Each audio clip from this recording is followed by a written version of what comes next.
চলো দিদি, দেরি হয়ে যাবে, দাঁড়া না। গুলটে গুলটে, কি রে শান্তিতে একটু ঘুমো দাও দিদিরা। আর ঘুমাতে হবে না, এবার চলো। কোথায়? গোপাল দাদুর বাড়ি গল্প শুনতে। গোপাল দাদুর বাড়ি? হ্যাঁ, তাহলে আর বলছি কি? তা সেই কথাটা তো আগে বললেই পারতিস। চল চল তাড়াতাড়ি চল। দাঁড়া, আবার কি হলো? ন্যাপলাটাকে নিয়ে যাই। ন্যাপলা, হাই ন্যাপলা, আস্তে আস্তে চল চল, আমরা সবাই গোপাল দাদুর বাড়ি যাচ্ছি। চুপ, তোরা এগো, আমি আসছি। আচ্ছা, তাড়াতাড়ি আসিস।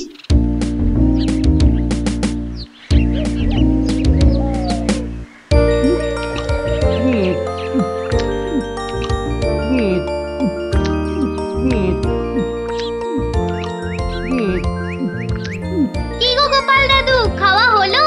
আর কতক্ষণ বসে থাকবো? হ্যাঁ হ্যাঁ, আর খেতে হবে না, এবার শুরু করো তো তাড়াতাড়ি। ও গোপাল দাদু, একটা গল্প বলো না। আরে বলছি বলছি, একটু জল খেয়ে নি।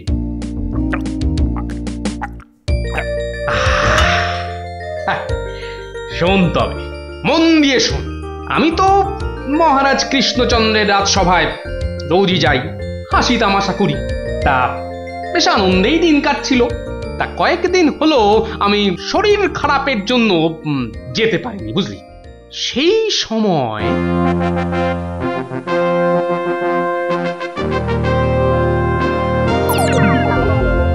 জাহাপানা, আপনি কি কিছু ভাবছেন? ভাবছি উজির, ভাবছি। কি ভাবছেন জাহাপানা? আচ্ছা উজির, হিন্দুদের কি একটা মহাকাব্য আছে না, কি যেন নাম? হিন্দুদের মহাকাব্য? কি যেন কি যেন কি যেন জাহাপানা, কি যেন নাম মহাকাব্যটার? খামোশ, প্রশ্নটা আমি তোমাকেই করেছি। উত্তরটা যদি আমি জানতাম তাহলে তোমার মতো একটা আহম্মকের কাছে কি জানতে চাইতাম? তাড়াতাড়ি বলো কি নাম। কি কি যেন কি যেন? মহাভারত জাহাপনা। মহাভারত! দেখেছেন, আমার সাথে থাকতে থাকতে এরাও কেমন পণ্ডিত হয়ে উঠেছেন। থামো। মহাভারত, মহাভারত, একটা মহাভারত চাই।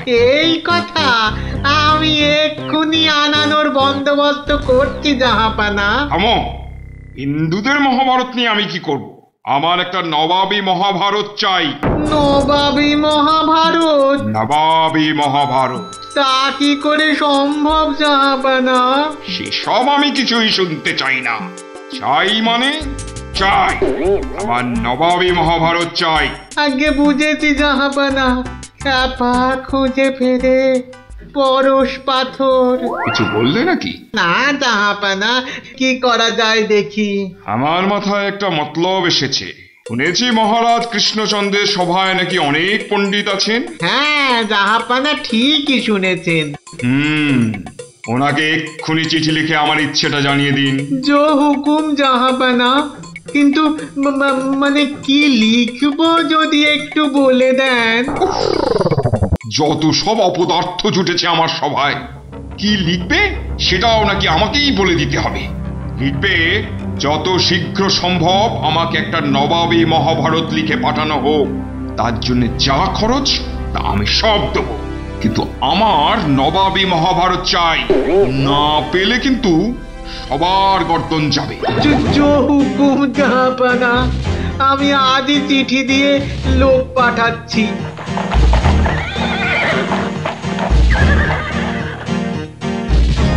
শুনলেন তো সবাই, এই খামখেয়ালিপনার কোনো মানে হয়? কিন্তু এখন উপায়টা কি? উপায় তো আবার আছে নাকি?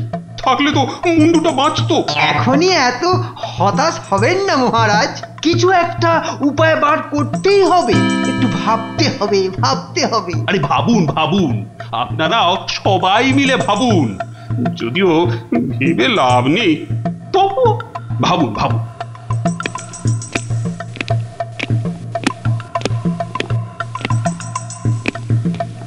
ধুস ধুস, হুমহাম না করে ভাবুন সেনাপতি। মহারাজ একটা কাজ করলে হয় না? কি কাজ? মহারাজ আপনি নবাবকে লিখে পাঠান, যে কাব্য নবাব নিজে রচনা করবেন সেই কাব্যই একমাত্র নবাবী মহাভারত হতে পারে। সাধু সাধু সাধু। থামুন মন্ত্রী, আপনি কি বিদ্রোহ চাইছেন? অনর্থ হয়ে যাবে। নবাব আমাকেই বিদ্রোহী বলে আমার এই সাধের মুন্ডুটা ঘ্যাচাং করে। না না না না না, এ অসম্ভব, অসম্ভব। দূর দূর, একদম বাজে মতলব। আরে এটা একটা উপায় হলো। প্রণাম মহারাজ। শেষ প্রণাম করে নাও, এরপর আমার ছবিতে মালা ঝুলিয়েই রোজ প্রণাম করতে হবে। তাহলে আজই আমি বেশ ভালো দেখে কয়েকটা রজনীগন্ধা ফুলের মালা তৈরি করতে বলি। থামো, এখন রসিকতার সময় নয় গোপাল। আমার মুন্ডু বাঁচানোর প্রশ্ন গোপাল। শুধু আপনার নয় মহারাজ, আমাদের মুন্ডুও তো ফেসে রয়েছে। যাক, একমাত্র আমার মুন্ডুটাই তাহলে বেঁচে থাকবে, নিশ্চিন্ত হওয়া গেল। গোপাল, বললাম না এটা রসিকতার সময় নয়। আগে মহারাজ, ওই সমস্যাটা যদি একবার খোলসা করে বলেন তাহলে আমি একটা উপায় বলে দিতে পারি। মন্ত্রী, গোপালকে সব খুলে বল। আপনি, আমি, আমরা সবাই ভেবে যে সমস্যার সমাধান বার করতে পারছি না, সেই সমস্যার সমাধান করবে গোপাল। দেখো কাণ্ড, যাদের দ্বারা যে কাজ হওয়ার নয় সে কাজ তারা করবে কি করে মন্ত্রী মশাই? শোনো গোপাল, তুমি কাতুকুতু দিয়ে লোক হাসাতে পারো বটে, কিন্তু একটা গোটা মহাভারত রচনা করা তোমার কাম্য নয়। তাও এ যেমন তেমন মহাভারত নয়, নবাবী মহাভারত। নবাবী মহাভারত? এই ব্যাপার? হাসছো তুমি? তুমি হাসছো? আমাদের গর্দান যেতে বসেছে আর তুমি দাঁত বার করে হাসছো? সত্যি তুমি গন্ডমূর্খ। ঠিক বলেছেন মহারাজ, এই কম্ম আমার মতো মূর্খের নয় মহারাজ। মন্ত্রী মশাইয়ের মতো পণ্ডিত লোক থাকতে আমার কাজে হাত দেওয়া ওই বামন হয়ে চাঁদে হাত দেওয়ার মতো। আপনি আপনি এই নবাবী মহাভারত লেখার দায়িত্ব ওই মন্ত্রী মশাইয়ের কাঁধেই চাপিয়ে দিন মহারাজ। থামুন থামুন গোপাল, নবাবের খামখেয়ালিপনার উপদ্রব থেকে তুমি আমাকে আগেও উদ্ধার করেছো মানছি, কিন্তু এবারকার ব্যাপারখানা তোমারও সাধ্যের অতীত। আপনি ভুল করছেন মহারাজ। এই নবাবী মহাভারত যদি কেউ লিখতে পারে সে হলাম আমি মহারাজ। পরীক্ষা প্রার্থনীয়। ভেবে দেখো বাপু, শেষকালে ডোবাবে না তো, তাহলে কিন্তু তোমারও বিপদ, আমাদেরও বিপদ। আগেও যখন ডোবাইনি এবারও ডোবাবো না মহারাজ। বেশ, কি করতে হবে বলো? তোমার এই নবাবী মহাভারত লিখতে কত খরচ হবে সব তো নবাবকে জানাতে হবে। আগে আমার বিশেষ কিছুই চাই না, আপনি নবাবের কাছ থেকে 4 মাস সময় চেয়ে নিন, আর খরচা বাবদ 5000 স্বর্ণ মুদ্রা। ব্যাস ব্যাস, এইটুকুতেই হবে। বেশ, মন্ত্রীমশাই শুনলেন তো, নবাবকে শীঘ্রই পত্র পাঠান।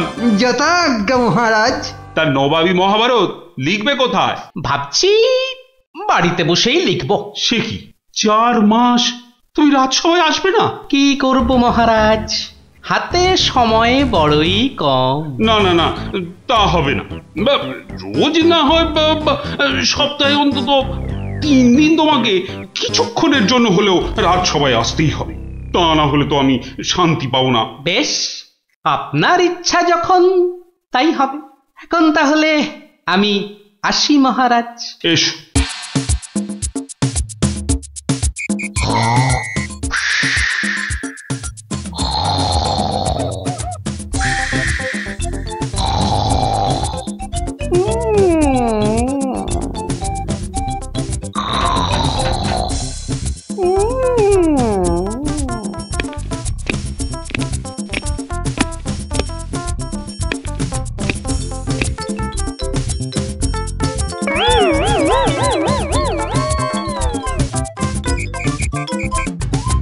মন্ত্রীমশাই, গোপালের রচনা কতদূর? খবর নিন। নবাব তো ভীষণ তাড়া দিচ্ছেন, আর 4 মাস তো আজই শেষ হচ্ছে নাকি? আগে গোপাল বলেছে আজই রাজসভায় এসে সব জানাবে। আমি হাজির মহারাজ। বাহ, তোমার চেহারায় তো বেশ বৃদ্ধি হয়েছে তো। তাজা বলেছেন মহারাজ, বসে কাজ তো তাই। তা তোমার কাজ কত দূর? 4 মাস তো হয়ে গেল। আগে আরো 1-2 মাস লাগবে মহারাজ, সঙ্গে আরো 1000-2 স্বর্ণ মুদ্রা। বেশ, আমি নবাবকে জানিয়ে দিচ্ছি, কিন্তু 2 মাসেই শেষ হবে তো তোমার লেখা? হবে মহারাজ, হবে।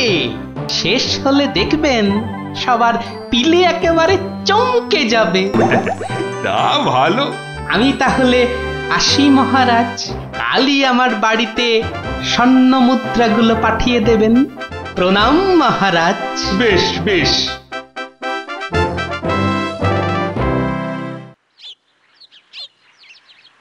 দেড় মাস পার হয়ে গেল, গোপালের খবর কি?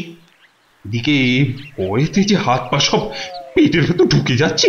তখনই বলেছিলাম ওই সব এলেবেলে গণ্ডমূর্খকে এইসব গুরুতর দায়িত্ব দেবেন না, শেষমেশ ও ডোবাবে, এই আমি বলে দিই। প্রণাম মহারাজ। এসো এসো গোপাল। এসব কি? বস্তা কেন? আগে এতেই তো রয়েছে সেই নবাবী মহাভারত। বস্তায়? আমাদের মহাভারত তো একটাই খণ্ড, তো নবাবী মহাভারতের জন্য 5-5টা বস্তা? আগে নবাবী মহাভারত তো, তাই মহারাজ অনেকগুলো খণ্ড হয়ে গেল। তা বেশ, তা তোমার কাজ তাহলে সম্পূর্ণ? আগে একটুখানি বাকি মহারাজ, সেটা ওই নবাবের কাছে গিয়েই সম্পূর্ণ করতে হবে। আপনি কালই আমার যাওয়ার ব্যবস্থা করুন মহারাজ। বেশ, যেমন তোমার ইচ্ছা।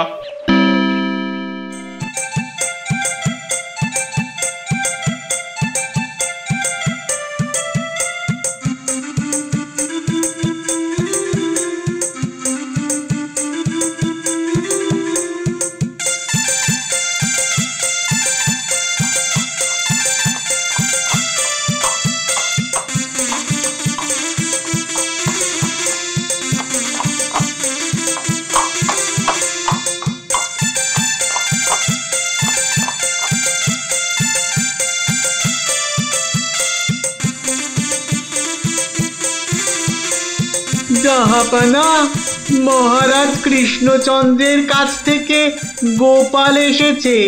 আদাব জাহাপনা। গোপাল, আসন গ্রহণ করুন।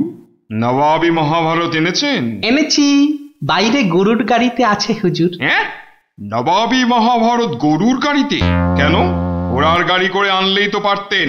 আগে ঘোড়া বড়ই দ্রুতগামী প্রাণী হুজুর, ঘোড়া জোরে ছুটলে অত মূল্যবান বই ছিঁড়ে যেতে পারে, তাই আমি। ঠিক ঠিক। তা মহাভারত রচনা শেষ হয়েছে তো? আগে প্রায় শেষ হুজুর, কিন্তু হুজুর একটা জায়গায় না আটকে গেছি। ওটুকু হলেই একেবারে সম্পূর্ণ হয়ে যায় হুজুর। আটকে গেলেন কেন? আগে হুজুর, একটি প্রশ্নের উত্তর জানি না বলেই অঘটনটা ঘটেছে হুজুর। এর উত্তর একমাত্র আপনার কাছেই আছে। প্রশ্ন? কি এমন প্রশ্ন, বলো শুনি। আগে আমাদের মহাভারতে ছিল দ্রৌপদীর 5 স্বামী, মানে ওই 5 জন খসম ছিল। তাতে কি হলো? বলছি হুজুর, বলছি 5 স্বামী মানে 5 খসম। তা আপনার বেগমের বাকি 4টি খসমের নামটা জানলেই আমার লেখা শেষ হয়ে যাবে হুজুর। তওবা তওবা তওবা, দূর হও দূর হও দূর হও। বলুন হুজুর, বলুন আপনার বেগমের বাকি স্বামীদের নাম কি? আমাকে তো লিখতে হবে হুজুর।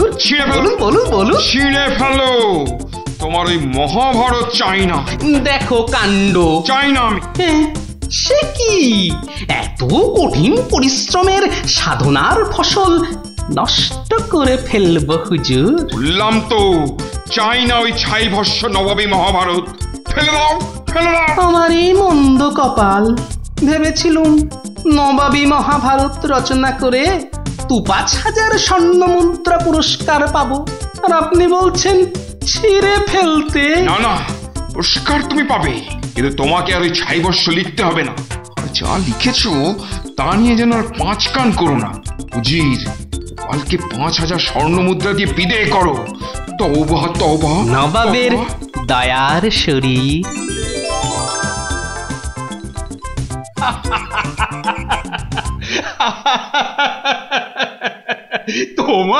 তোমার জবাব নেই।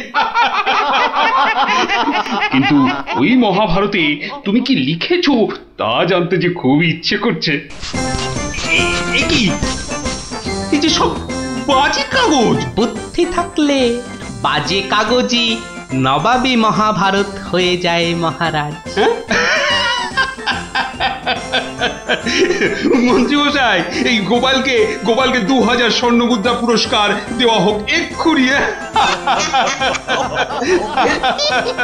বলেছিলুম লিখতে মন্ত্রী মশাই, আপনি তো লিখলেন না।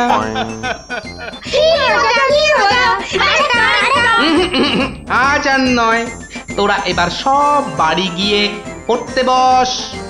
আমিও যাই, রাজসভায় যাই, দেখি আবার কিছু লিখতে হয় কিনা।